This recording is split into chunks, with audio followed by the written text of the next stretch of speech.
तो अभी हम डिस्कस करने वाले हैं रस्ट क्या होता है। तो बिना टाइम वेस्ट के स्टार्ट करते हैं।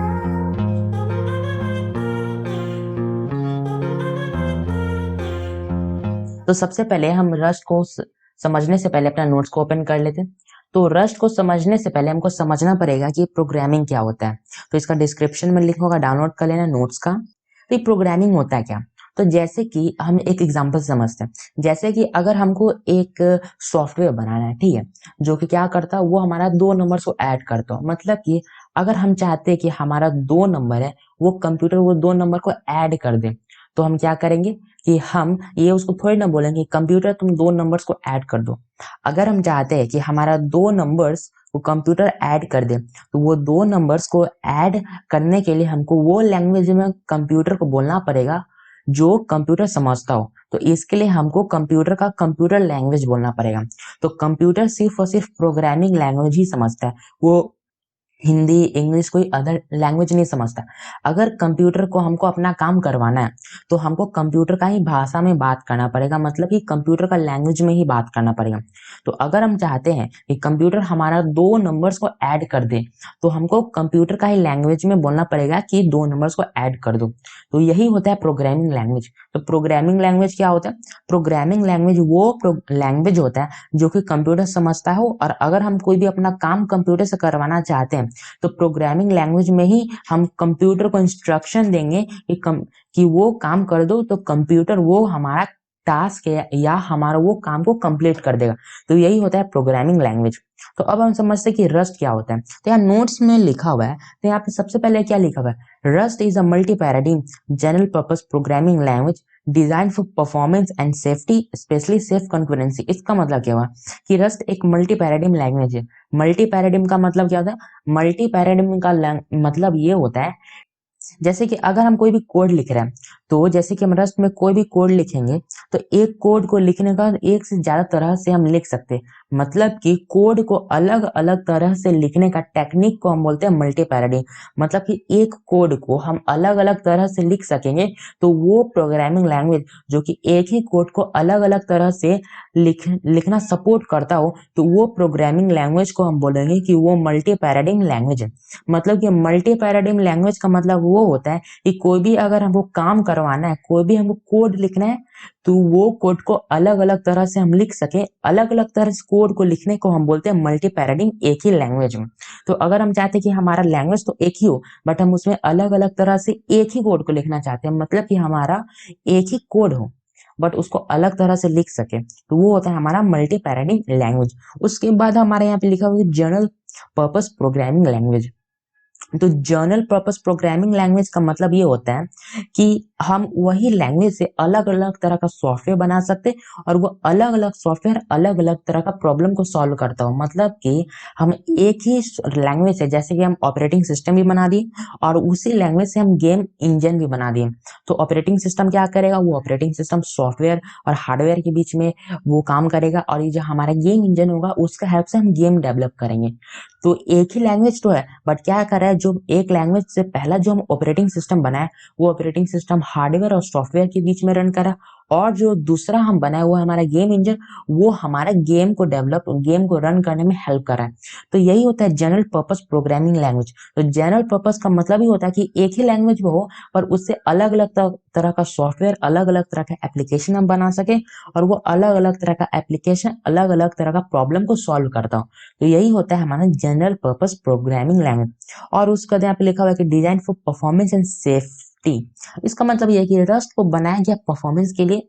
इससे हम परफॉर्मेंस वाला सॉफ्टवेयर बना सकते हैं। अगर हम चाहते हैं कि हमारा सॉफ्टवेयर फास्ट हो, वो परफॉर्मेंस के लिए बनाया गया हो, तो हम रस्ट को यूज करेंगे। और ये हमारा सेफ होता है, मतलब कि रस्ट का जो कोड होता है ये सेफ भी होता है। और उसके बाद लिखा हुआ है स्पेशली सेफ कॉन्करेंसी। तो इसको हम अभी आगे समझेंगे। फिर उसके बाद यहाँ पे लिखा हुआ है कि रस्ट एक सिस्टम प्रोग्रामिंग है। इसका मतलब क्या होता है, जैसे कि सिस्टम प्रोग्रामिंग का मतलब होता है वो लैंग्वेज जो कि हमारा सॉफ्टवेयर बनाने के लिए यूज होता हो, और सॉफ्टवेयर प्लेटफॉर्म बनाने के लिए यूज होता हो। मतलब कि जैसे कि इससे हम ऑपरेटिंग सिस्टम बना सकते, गेम इंजन बना सकते, कंपाइलर्स बना सकते। मतलब कि वो लैंग्वेज जिससे हम एक अलग तरह का और सिस्टम बना सके। जैसे कि ऑपरेटिंग सिस्टम एक सिस्टम है, तो अलग अलग तरह का सिस्टम हम बना सकते हैं, उसी को हम बोलते हैं सिस्टम प्रोग्रामिंग। ठीक है, तो ये तो होता है हमारा सिस्टम प्रोग्रामिंग। तो इसको रस्ट सपोर्ट करता है। उसके बाद यहाँ पे लिखा हुआ है कि rust focuses on 3 goals. Rust 3 गोल पे फोकस करता है। पहला स्पीड, तो रस्ट से हम जो भी प्रोग्राम बनाएंगे वो बहुत ही फास्ट होगा। दूसरा यहाँ पे लिखा हुआ सेफ्टी, तो अगर हम जो भी कोड लिखेंगे, जो भी प्रोग्राम हम रस्ट से बनाएंगे, वो कोड बहुत ही सेफ होगा। और तीसरा यहाँ पे लिखा हुआ कॉन्करेंसी, तो कॉन्करेंसी का मतलब हम यहाँ पे समझते हैं। जैसे कि हम एक कोड लेके एक प्रोग्राम बनाए रस्ट में, तो क्या करता हूँ, वो एक टास्क को रन करता हूँ। ठीक है, जैसे कि एक कोड लिखे, ठीक है, एक प्रोग्राम बना, तो हमारा मान के चलते कि हमारा कंप्यूटर में एक सीपीयू में 2 कोर है।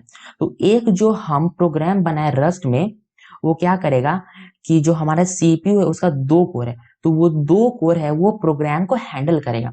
बट जिसमें हम रस्ट में बनाएंगे, तो रस्ट क्या करेगा कि वो जो हमारा प्रोग्राम बनाया हुआ रस्ट में है, वो रस्ट वो जो प्रोग्राम को छोटा छोटा पार्ट में डिवाइड कर देगा। जैसे मान के चलते 2 पार्ट में वो एक प्रोग्राम को डिवाइड कर दिया, तो वो जो छोटा छोटा प्रोग्राम को डिवाइड कर दिया, अब जो हमारा 2 सीपीयू कोर है, तो वो 2 सीपीयू कोर छोटा छोटा प्रोग्राम को हैंडल करेगा।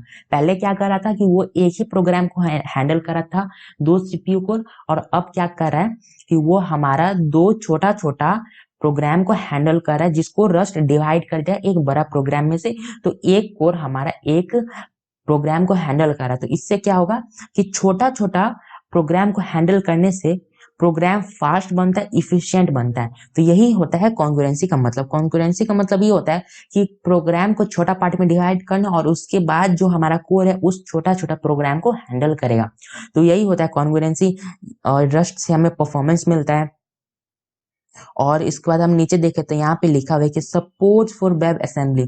इसका मतलब ये है कि रस्ट को हम सिर्फ और सिर्फ सॉफ्टवेयर बनाने के लिए यूज नहीं कर सकते, रस्ट को हम बैकएंड बनाने के लिए भी यूज कर सकते हैं। जैसे कि वेबसाइट का 2 पार्ट होता है, एक फ्रंट एंड होता है और दूसरा बैक एंड होता है। तो अगर हम चाहते हैं कि रस्ट से हम किसी भी वेबसाइट का बैकएंड लिखना, तो हम उसका बैकएंड भी लिख सकते हैं।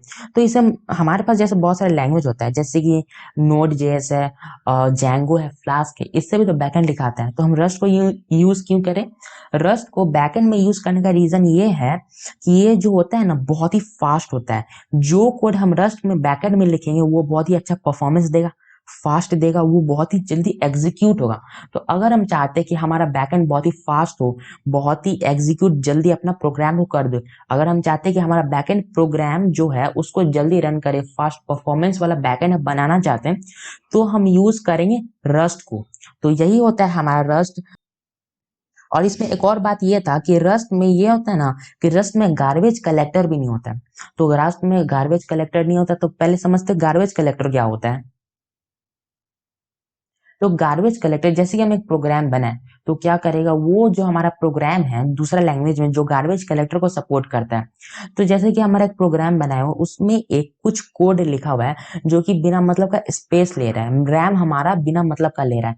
तो जो लैंग्वेज गार्बेज कलेक्टर को सपोर्ट करेगा, वो क्या करेगा कि वो जो हमारा एक्स्ट्रा जो स्पेस है उसको कलेक्ट करके उसको हटा देगा। तो इसमें क्या होगा कि जैसे ही वो कोड रन होगा, तो वो हमारा कंप्यूटेशन पावर को यूज करेगा, तो उससे हमारा परफॉर्मेंस पे थोड़ा सा इफेक्ट पड़ सकता है। तो रस्ट क्या करता है कि गार्बेज कलेक्टर को सपोर्ट नहीं करता। तो जब ये रस्ट गार्बेज कलेक्टर को सपोर्ट नहीं करता, तो इसमें बार बार वो गार्बेज कलेक्टर रन नहीं होगा, तो ये हमारा एक्स्ट्रा जो कंप्यूटेशन पावर उसको यूज नहीं करेगा।